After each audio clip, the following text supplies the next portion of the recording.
There is another aspect as well around health today, and that is those that are absolutely exhausted and blown out by the job itself, overwhelmed by sustained levels of stress. Claire Goodwin is the founder and CEO of Frontline 19, which offers support for frontline healthcare and emergency workers. Claire, good morning to you.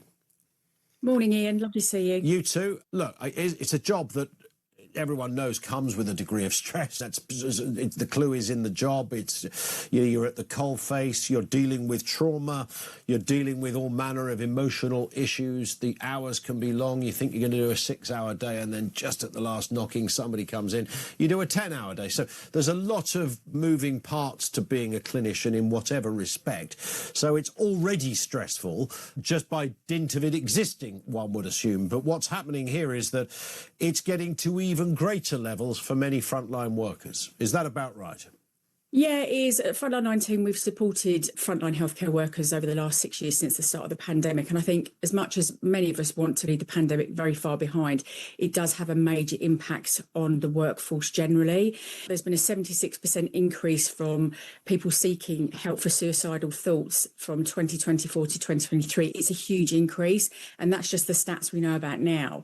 The British Medical Journal has spoken about every week a nurse dies by suicide, and every 3 weeks a doctor dies by suicide. These are majorly important stats, and it's very concerning. And when you think about that, not only from a humanitarian point of view about how people are in the workplace, but then you take that forward into patient care and the impact generally on the system, it needs to be looked at, and it's an urgent crisis right now.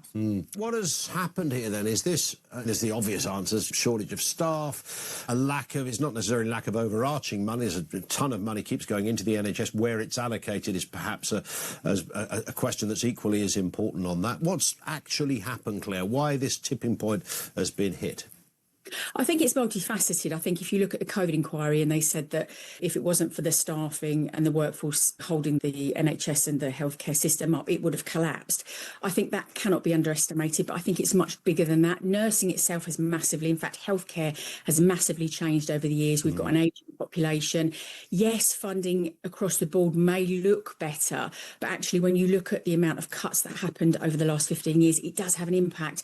Now, I think generally speaking, it's about if you look after your staff, they work much better, they're happier.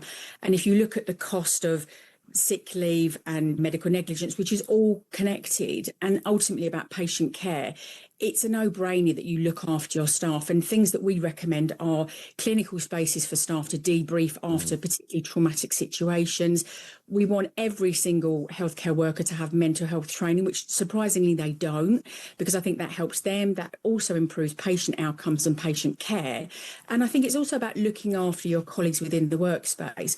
All of these things brought together would make a much better, happier workforce. And ultimately, for you and I, a much safer place for us to land when we need that support. Yeah, at least the last thing you want is a stressed out, knackered doctor or nurse or frontline worker. Listen, Claire, brilliant stuff from you. Keep the good work up. Thank you, Claire Goodwin, founder and CEO of Frontline 19, who offer support for frontline healthcare and emergency work.